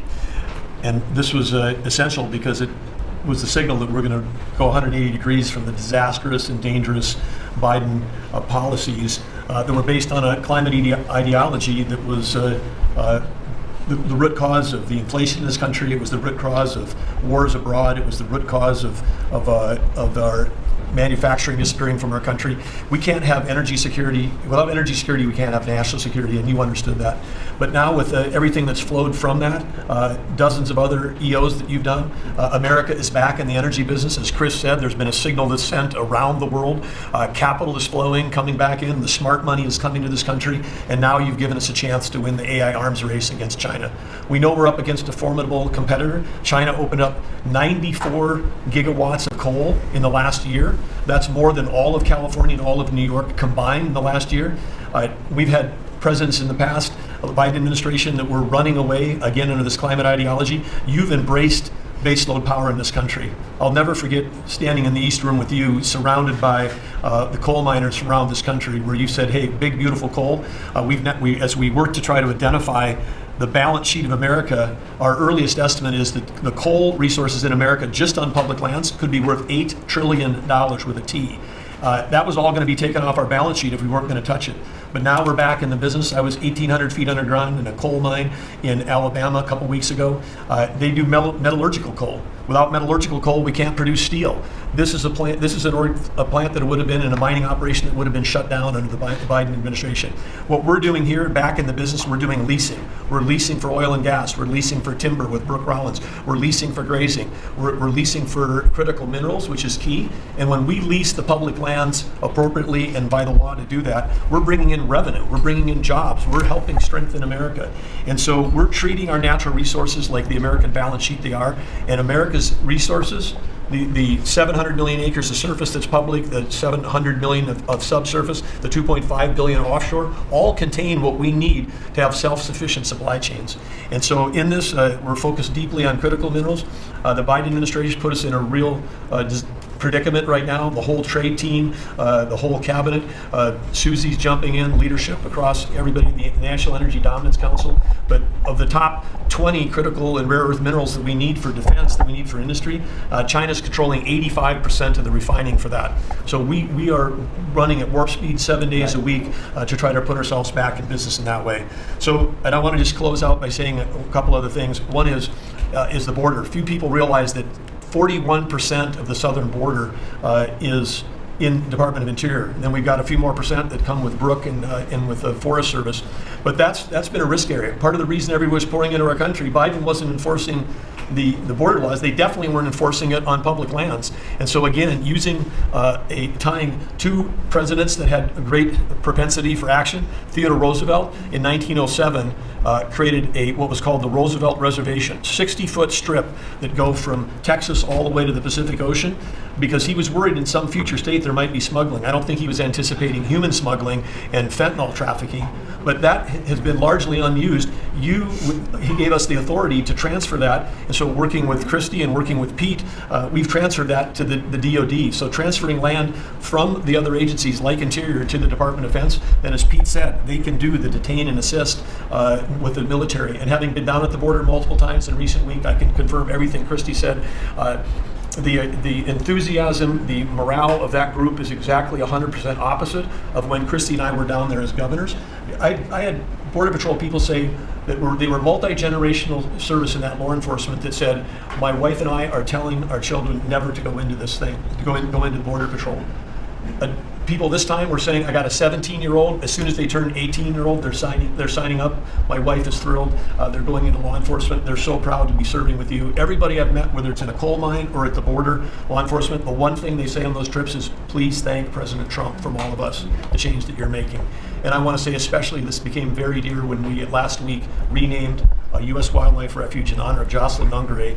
Jocelyn Nungare, of course, lost her life tragically to illegal Venezuelan gang members in this country in a horrific way. But her mother, Alexis, was at that ceremony. Her grandmother was there, and Jocelyn's great-grandmother was there. There 3 other generations of that family were there. They all wanted to pass on their thank you too, and we've secured her name forever as a sanctuary. And really is saying that every child, every 12-year-old, every child in America should be safe in their own communities. And you've dedicated a beautiful piece on the coast in honor of her. So, President Trump, in your first term, when I had a chance to work with you as governor, you were courageous. The thing that's empowering this amazing group of people around this table, and you've probably assembled the greatest cabinet ever, is that this time you're not just courageous, you're actually fearless. And it's your fearlessness to take on the issues that other presidents would not touch, whether it's the work that we're doing with successfully streamlining and right-sizing government, or whether it's taking on the issues at the border, or whether it's embracing the power we need to win the AIMS race. You're fearlessly doing that, and that creates just all of us can sprint because you're running ahead. So thank you. Well, thank you, Doug. And you are doing a great job. And with Chris, that's a pretty much unbeatable combination, I have to tell you. So thank you both very much. Thank you, Doug. It's great. Marco? Well, it's not easy to go last after all these reports that have come here. First of all, so I better be good, and I'll be short as well. A couple things, Mr. President. I think you deserve a lot of credit for two things. The first is assembling this great team of people. Some of whom I've known for a long time, others who I've gotten to know during this period of time, but putting together a team, not just of talented individuals, but that work well together. It's something never going to be reported on in the media or fully seen, but it happens every single day. For the most part, I interact with almost everyone around this table at some level. And because of Secretary Kennedy, I'm afraid to eat anything. So in front of him, he said Tootsie Rolls are okay in moderation. So. But it's a great team. And here's the second, and I tell this to people all the time. This is incredibly rewarding service, and you hear it in everyone's voices. Traditionally in the past, and it's one of the problems we got in as a country, is presidents would say, okay, let's go do something, and then they would have to do a study, and then a study on the study, and then a long internal deliberative process, and by the time you got to it, it was too late, or somebody had forgotten it. In this administration, it's moving, you know the direction because you know why you were elected. The American people elected you very clearly, and basically it's measured, I used to say by days and weeks, now it's measured by hours and minutes, but action is happening. And that's what people want to see, and I'm going to talk about foreign policy in particular, because I'm not sure this is fully appreciated. This president inherited 30 years of foreign policy that was built around what was good for the world. In essence, the decisions we made as a government in trade and foreign policy was basically, is it good for the world? Is it good for the global community? And under President Trump, we're making a foreign policy now was it good for America? I was appointed by you and confirmed by the Senate to be the head of the United States Department of State. Not the World Department of State, not the Global Department of State, the United States Department of State. And what that means is our foreign policy is guided by three things. Does it make America stronger? Does it make America safer? And does it make America richer? If something doesn't do one of those three things, and hopefully all three of those things, we're not doing it. Now, we went out and hired a consulting firm to help us organize ourselves. Luckily, they were free. They're called the Department of Government Efficiency. And they helped us do a couple things. Number one is our foreign aid. We were funding some crazy stuff. Crazy stuff. You tell me, how does a puppet show in some country around the world make us stronger, safer, and more prosperous? So we got rid of puppet shows and a bunch of other things. I'm sure there were very good puppet shows. And I'm sure that a bunch of charities in the world can go pay for it, but the American taxpayer should not. We've also, by the way, Mr. President, under your direction, reorganized the Department of State. We had offices within offices within offices that didn't even know they existed themselves, not to mention the rest of it. And so we've begun to reorganize that as a way to be able to empower our embassies and our ambassadors and our regional bureaus to do what many of them signed up to do. We have a great team of ambassadors you've appointed. They're coming online every single day. Very talented people that are involved. Something else we got out of the business of, wasn't widely reported, or maybe it was. We had an office in the Department of State whose job it was to censor Americans.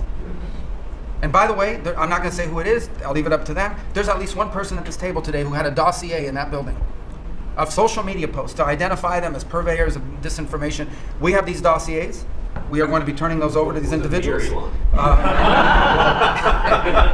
can follow up with the media. Well, we are going to turn over these dossiers to the individuals, and they'll decide whether they want to disclose it or not. But just think about the Department of State of the United States had set up an office to monitor the social media posts and commentary of American citizens to identify them as vectors of disinformation, when we know that the best way to combat disinformation is freedom of speech and transparency. And so that's what we're going to be in the business of doing. We're not going to have an office that does that. Beyond that, Mr. President, and this I'll move quickly because this has been a team effort, we have gone to countries all over the world and said, hey, you want good relations with the United States, you need to take back your people that are here illegally. And we've had historic cooperation. Beyond that, and I say this unapologetically, we are actively searching for other countries to take people from third countries. So we are actively, not just El Salvador, we are working with other countries to say, we want to send you some of the most despicable human beings to your countries. Will you do that as a favor to us? And the further away from America, the better, so they can't come back across the border. I'm not apologetic about it. We are doing that. The president was elected to keep America safe and to get rid of a bunch of perverts and pedophiles and child rapists out of our country. Here's something else we've done. We stopped giving student visas to people who are coming here to burn down our universities and take over libraries and harass people. Why are we giving student visas to people who are coming here to create disruption? And we've taken away the student visas of people that are coming here to do that. It's simple. If you're coming to America to start riots, we're going to take away your student visa. And by the way, every country in the world that I travel, 14 countries in 14 weeks, you know what they all say to me? Yes, that's what we would do too. So the only people who seem to disagree with us are a handful of federal judges and a bunch of crazy people who get paid to write and report. So anyway, we're getting rid of that. Now here's some good news. We're going to have the World Cup, the FIFA World Cup, the FIFA Club Cup, and then we're going to have the Olympics. So we have to have a Consular Affairs Bureau. We have very good, talented people there, but we are going to infuse technology, again, working with our consultants, to be able to, millions of people are coming into this country for this.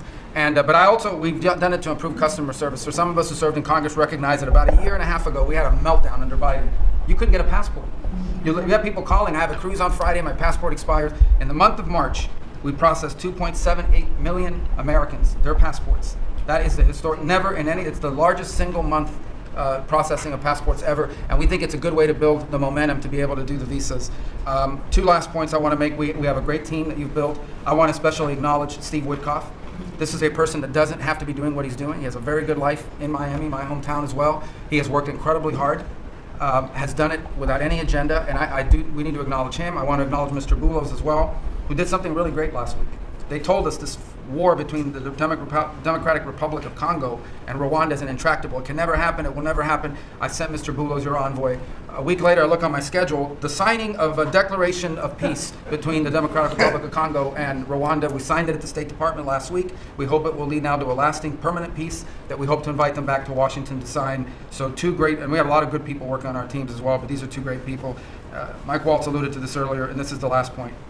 In the first 100 days of the 47th presidency, 47 wrongfully detained Americans have been returned to the United States, thanks to your leadership and the diplomacy that was exercised to make that happen. 47 for the 47th president in the first 100 days. And that's all credit to you, Mr. President. Thank you for the honor to be able to serve alongside you, for you, and alongside all these excellent people. Thank you very much, Marco. Really great job. So, I've been involved in a lot of groups of people over the years.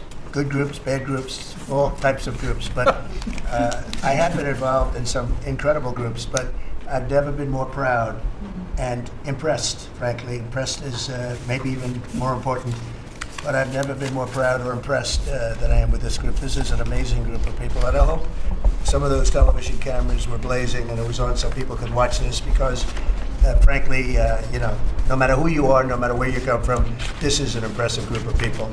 I sat around being somewhat competitive. I said, well, let's see, who did the best job, who did the worst job? And I determined that everybody is like the same, and there was no worst job. Everybody was outstanding. Everybody did a job. You couldn't pick a winner. The only thing you can say is nobody did a bad job or even a fair job. You're outstanding. And so I want to just congratulate you all. This is really something. And, we have a job to do. We've done a lot of work in this 100 days. We've establish things that are going to start taking place in the next 100 days. I want to see what it's going to be like.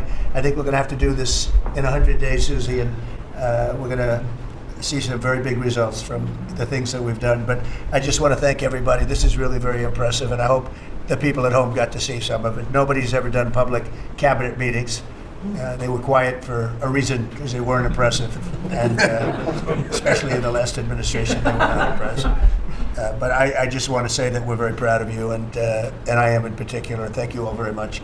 Great job, and I think we're going to have some tremendous success for our country. And I don't know, it doesn't seem like a time to be asking questions. That was so impressive, that to be taking questions, why did you do this? Why did you do that? It just doesn't seem to be appropriate.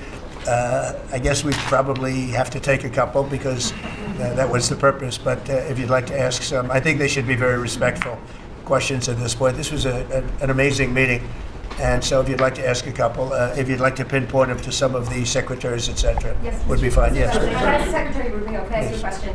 You brought up El Salvador in your remarks. Have you been in touch with El Salvador about returning Abrego Garcia as a formal request from this administration to me? Well, I would never tell you that. And you know who else I'll never tell? A judge. Because the conduct of our foreign policy belongs to the President of the United States and the executive branch, not some judge. So we will conduct foreign policy appropriately if we need to, but I'll never discuss it.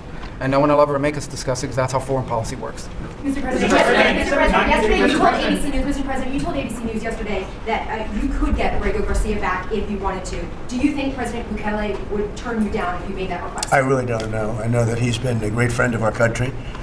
He's gotten a lot less money than this would take from us if we were going to build these jails and do what he's doing. And they run a very professional operation. I don't know. I haven't spoken to him. I really leave that to the lawyers, and I take my advice from Pam and everybody that is very much involved. They know the laws, and we follow the laws exactly. Mr. President. Yeah, please. Transition, sir. You frequently took credit for the stock market highs. You said it was a reflection of how well you were doing in the polls, and then after you were elected, you said the stock market highs were a reflection of how well the transition is going and the American people's confidence in your incoming administration.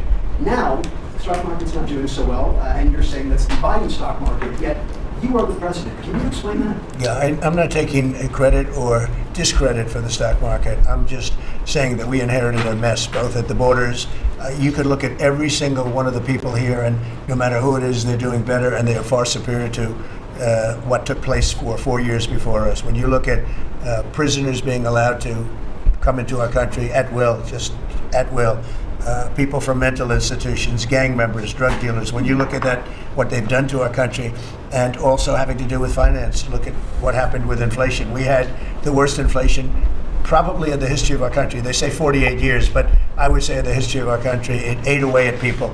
And even though you saw a stock market going up somewhat, because in my case, I had the biggest stock market increase, 88% in the last term, in my last term. But I don't view the stock market as the end all. It's an indicator. But what the stock market really tells you, and when you look at the stock market in this case, is it says how bad a situation we inherited. I took place, this is a quarter that we looked at today, and we took all of us together. We came in on January 20th. So this is Biden, and you could even say the next quarter is sort of Biden because it doesn't just happen on a daily or an hourly basis. But we're turning it around. It's a big ship to turn around, and we're going to have the greatest country financially in the history of the world, I believe. I think we're going to do things that, and we had to do it. We reset the table. Every single country, with just about without exception. I'd have to really think hard for who hasn't taken advantage. And I don't even blame those countries. I blame the person that was sitting right here where I am for allowing it to happen, where our country was ripped off on trade, hundreds of billions of dollars. And now we're doing better than we've done in a long time. You know, we were losing $4 to $5 to even $6 billion a day on trade with Biden. And now we have it down to a very manageable number, and the tariffs, for the most part, haven't even kicked in yet. So that's the way stock markets to me are an indication. But the big indication is what's happening, and the people around the table know what's happening. The Ukraine minerals deal is set to be signed in 24 hours or so. Is it true that the Ukraine minerals deal is about to be signed in the next 24 hours or so? There's some reports saying that. And if it's true, has the deal changed at all from the last time we heard about it? Well, I'll ask Scott to answer the question because he's responsible for it. Yeah, our side's ready to sign. Ukrainians decided last night to make some last-minute changes. We're sure that they will reconsider that, and we are ready to sign this afternoon if they are. Can you talk about those last-minute changes? What was removed or put in its place? Nothing's been removed. It's the same agreement that we agreed to on the weekend. No changes on our side. Just to put that in perspective, though, when I came here, I said, how much money have we given to Ukraine? The real number is about $350 billion. It's unthinkable. And we had no security. We had no nothing. We were just pouring money there, unsecured money, putting it in banks, and anybody could have taken it out. You know, anybody over there, it was their decision. I've never seen anything like it. Europe, on the other hand, which is obviously that whole situation is much more important to Europe because we have an ocean in between. But Europe gave about $100 billion. It's a lot of money. It's a big sacrifice they made also. But they gave much less than we did. And their money is secured, totally secured, by deposits in banks. The deposits are largely Russian deposits. That's what Europe did, but their money is secured. So they gave $100 billion totally secured. We gave money like it's throwing it out the window. And it was done by Biden, and this is Biden's war.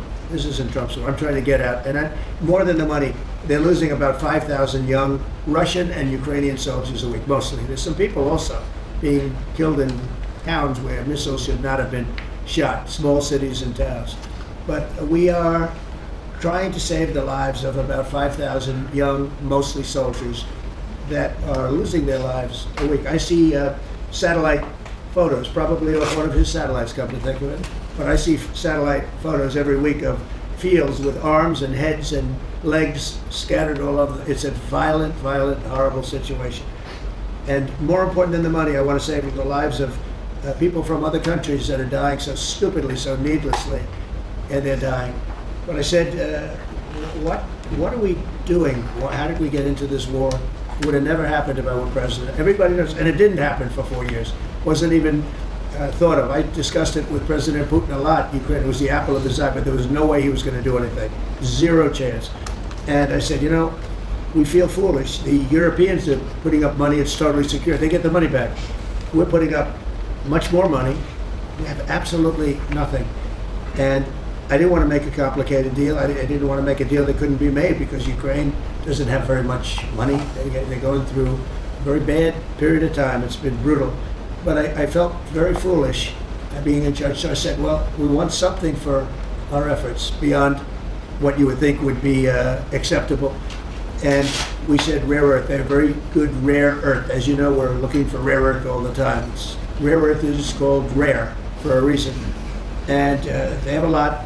And we made a deal where our money is secure, where we can start digging and doing what we have to do. It's also good for them because you'll have an American presence at the site, Chris. And the American presence will, I think, keep a lot of bad actors out of the country, or certainly out of the area where we're doing the digging. So we made a deal, and I assume they're going to honor the deal. I put Scott in charge, and Scott's done it beautifully, but we haven't really seen the fruits of that deal yet. I suspect we will. Mr.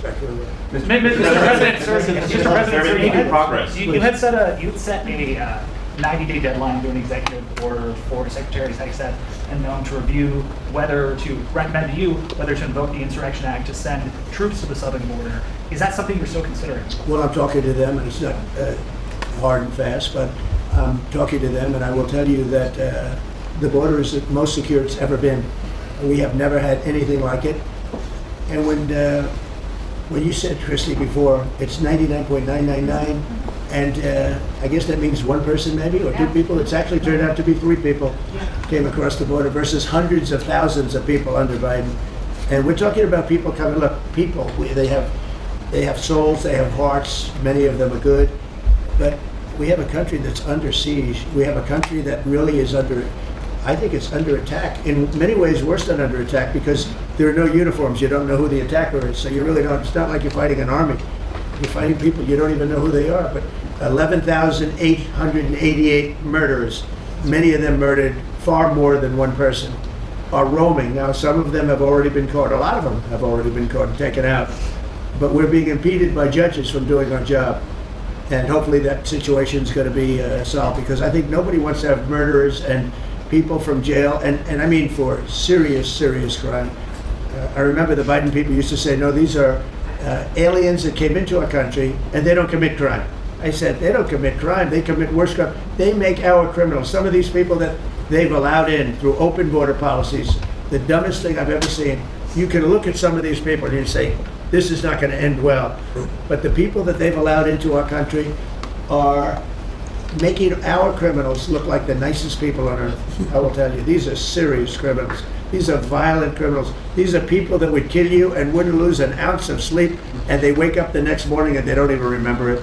This is a rough, tough group of people, and we've got to get them out of our country. And the law says, I believe, I hope, and I think Pam will be very successful in proving it, but we've run into, I would call them rogue judges. Somebody could criticize me for that. These are rogue judges. These are radical left, generally radical left, horrible judges. And we didn't lose all of these people. You know, we've lost a lot of people to death and to rape, all sorts of crimes committed by the people that poured into our country. And they came in totally unimpeded. Just come on in. And you see it every night. You'd see thousands and tens of thousands of people pouring into our country. We have no idea who they are. And to this day, we're looking for people. We have no idea. We hear that we have terrorists in our country that are so bad, they couldn't stay in any other country, but we're getting them out. And the group between Pete and Christie and Tom Holman and everybody working together, the people that you would least suspect are reporting them, getting it, and the public is reporting them. The public is saying, the public is calling and they're saying, you know, I live in a house and next to me moved in a group of people and they are very violent. And would go and would find out and would say, yeah, you're right, they were really violent. And we have information on most of them. So I just think it's incredible what's taken place. But we right now have a very secure border. Right now we have the most secure border in the history of our country. So I don't think we have to worry about your question too much. Mr. President, as Prime Minister of Canada ran against, not only against the Conservatives, but also against you. Well, they yesterday, both parties. Frank, yeah, and yesterday he spoke about American betrayal. Are you interested in rebuilding relations with Canada, and if so, how? No, well, I think we're going to have a great relationship. He called me up yesterday. He said, "Let's make a deal." You know, he was running for office. They both hated Trump, and it was the one that hated Trump, I think, the least that won. I actually think the conservative hated me much more than the so-called liberal. He's a pretty liberal guy. Why did But no, I spoke to him yesterday. Couldn't have been nicer, and I congratulated him. You know, it was a very mixed signal because it's almost even, which makes it very complicated for the country. It was a pretty tight race, but he's a very nice gentleman, and he's going to come to the White House very shortly, within the next week or less. Mr. President, when will you speak to President Xi of China? That'll happen. I mean, look, right now, and I told you before, they're having tremendous difficulty because their factories are not doing business. They made $1 trillion with Biden, $1 trillion, even $1.1 trillion with Biden selling us stuff. Much of it we don't need. You know, somebody said, "Oh, the shelves are going to be open." Well, maybe the children will have $2 instead of $30. You know, and maybe the $2 will cost a couple of bucks more than they would normally. But we're not talking about something that we have to go out of our way. They have ships that are loaded up with stuff, much of which, not all of it, but much of which we don't need. And we have to make a fair deal. We've been ripped off by every country in the world, but China, I would say, is the leading one, the leading candidate for the chief ripper offer. There has never been a country that's been ripped off more than the United States of America under some of the dumbest leadership, and it usually starts with the president. And you can go back, and I'm not just talking about Biden. It's been the worst. I mean, the trade deficits and everything else, he's been the worst. But he had no idea what he was doing, and I think somebody ought to look at the auto pen to find out who was really running this country, because it wasn't Biden. Because nobody could agree to what he agreed to. Sir, what's your message for the girl who doesn't We put get our her dog? country at risk, at tremendous risk, and fiscal risk, financial risk. So I think we have it very much. I really believe that the next 100 days is going to be even better than this. Look, I read an editorial yesterday from a group that normally wouldn't write a good, that this is the most consequential presidency in history, in the history of our country. This is not a particular group that would write that kind of an editorial, but they see what we're doing and what we had to do.